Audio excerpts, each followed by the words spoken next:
What's going on, guys? Welcome back to the channel. My name's Casey, and well, look who's back in the garage. We have the Jeep. Today I'm going to be fixing kind of a strange problem. I'm going to be replacing this guy here. If you saw my last news upload, I was saying that I was going to make a video installing this. I haven't done an install video in a while. What this is a TIPM. It is a totally integrated power module. And basically it is full of relays and other electronics to control all the different devices. It's not the computer, but it's basically the power system. On top of it is all the fuses and relays, and inside of it is a bunch of circuit boards and other relays, and I don't know. I don't even want to get into it. But it is very common for this to have different failures. It is a device used in a lot of Mopar vehicles, not just the Jeeps. But it seems to be a very common failure point. And what's happening with my Jeep is if you use the key fob to unlock it and you open any of the other doors, before getting in and starting it, the windshield wipers will come on, the brake lights are staying on, and when I'm driving it, and I noticed this when I was going down to Oregon, sometimes the dash would just reboot. It would reset and then come back and would flip back and forth. My locker switch isn't working all of a sudden, and these are all systems that are controlled by the TIPM. So I ordered a rebuilt one from an awesome company called Max, M-A-K-S, TIPM Rebuilders. I'll put a link down in the description if you want to check them out. If you're having any problems, it is probably a third of the price, maybe half the price of buying a new TIPM from the dealer. As well, Mac has some really good instructions on how to install this and reset it so that you don't have to take your Jeep down to the dealer and pay them to do it. So that's what we're going to do today. I'm going to pull the old TIPM out, put the new TIPM in, and follow Max's process for resetting and having my computer learn about the new TIPM in my Jeep. And hopefully, guys, hopefully this fixes all of my problems, because I haven't driven the Jeep since I got back from Oregon back in the start of June, and we're in the middle of August now. It has been sitting in my driveway. We don't do a lot of off-roading because of the risk of fires, and it's quite dry around here anyways. So I've really been putting off doing this repair, and we're gonna get it done today and get the Jeep back up and running, because the Corvette insurance runs out at the end of September, and I will need a vehicle to drive if I'm not off-roading. All right, let's pop the hood, and we're gonna pull this old TIPM out. Apparently it only takes about 15 minutes to do this, and pretty much anybody can do it. The difficulty rating is extremely low. It's just a matter of following the process for having your computer learn about the new TIPM. First, we're gonna start by disconnecting the battery. Now, mine is not tightened down because I disconnect the battery when it's sitting in the driveway, because I don't want any parasitic power loss coming from small accessory drains, and my Jeep sits for weeks and weeks sometimes. Now, what I do keep around when I'm working on the Jeep, because it just helps from accidentally hitting anything on the battery, is I keep these little terminal covers from when I bought my battery, and I'm just gonna pop those on the terminals. Then I don't have to worry about anything bumping into them at all while I'm in there working. As well, if the cables bounce around and they hit it, nothing's gonna reconnect the Jeep.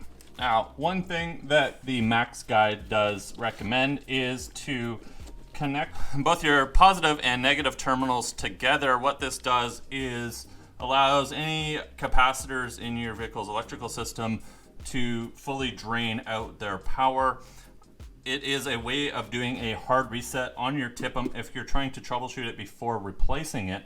TIPMs are very finicky replacing and troubleshooting, and I'm going to follow Mac's guide to a T, because he seems to have a lot of success with replacing these TIPMs and avoiding having to go to the dealer.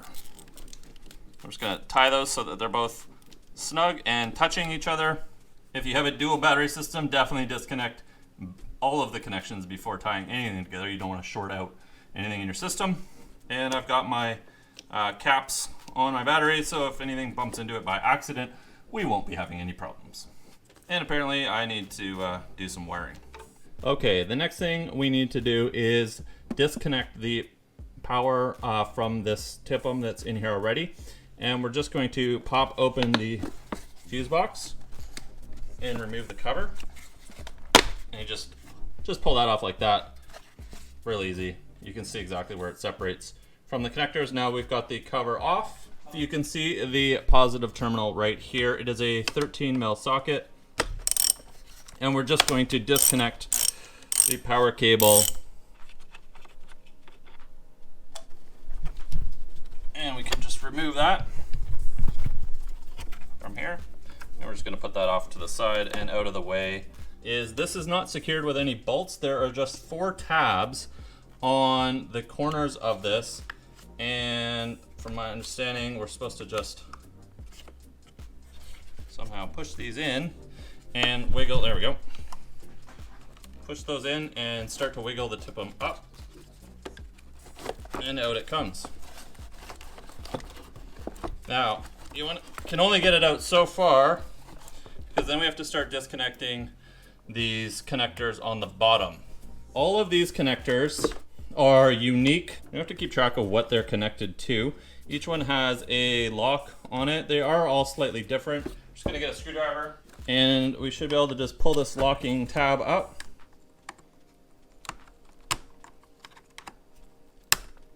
Like that. And once you do, this one here pops up, and just wiggle this out of its seat slowly.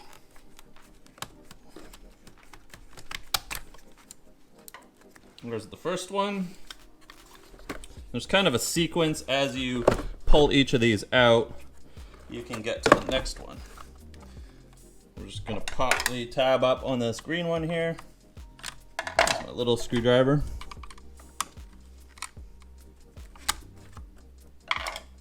And then, there we go.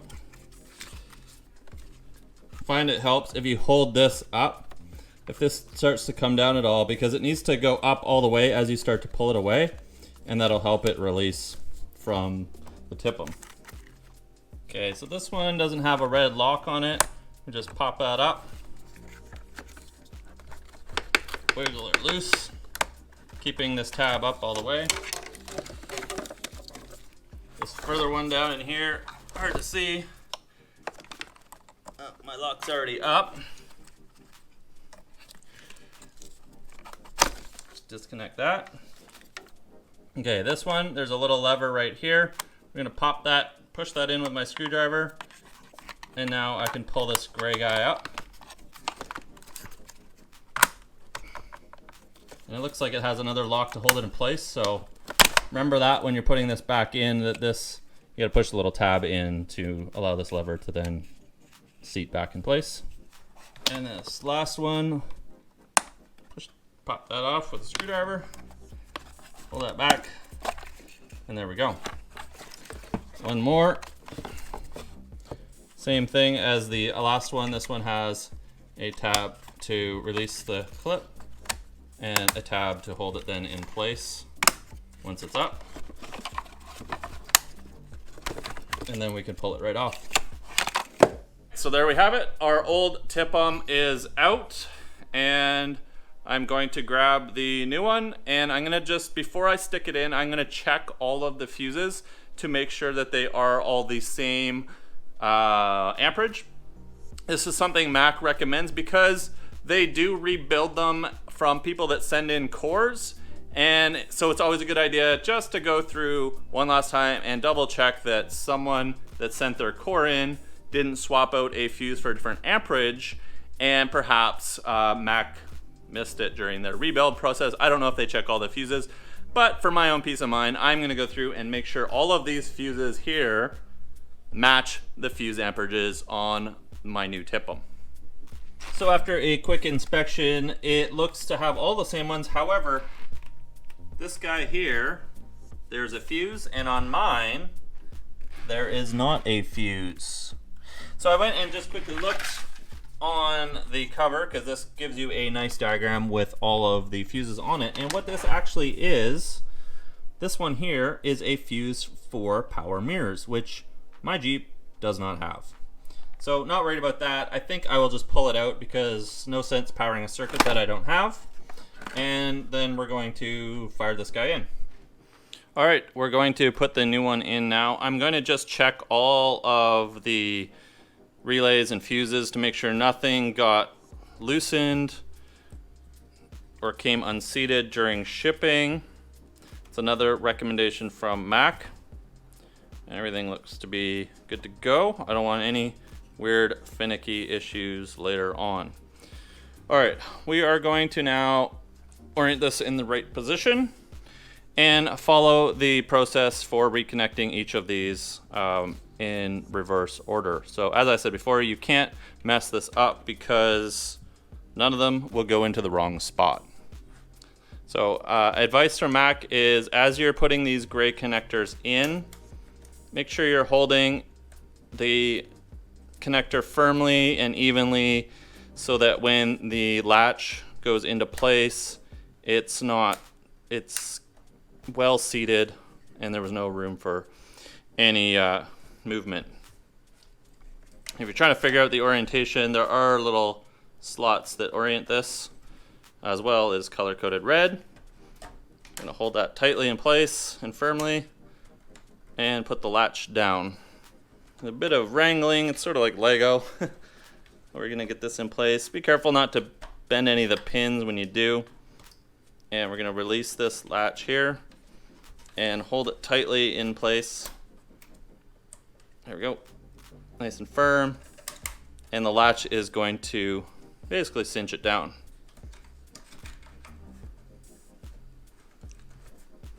The ones without these latches, make sure you pop the little locking piece into place when you're done.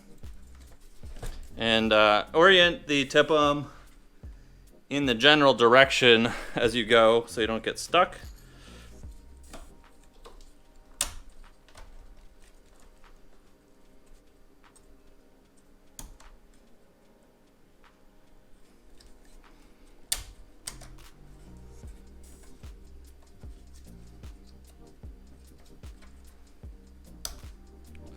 There we go. So the little lock tabs will hold these levers down.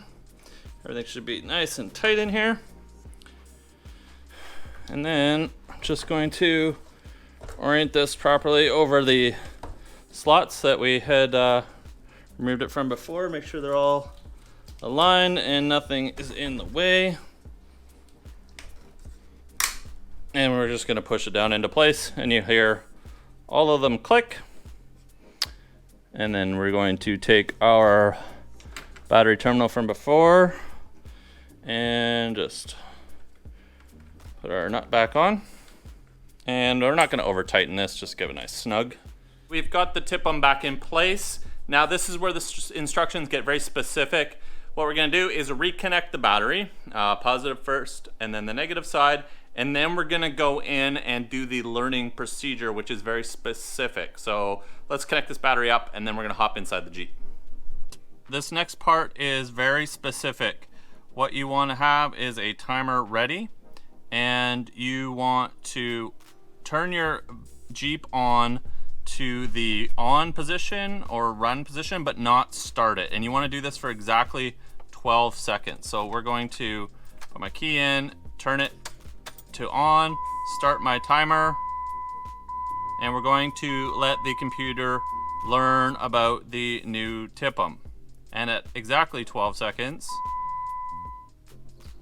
we're going to turn it off and then start the vehicle. And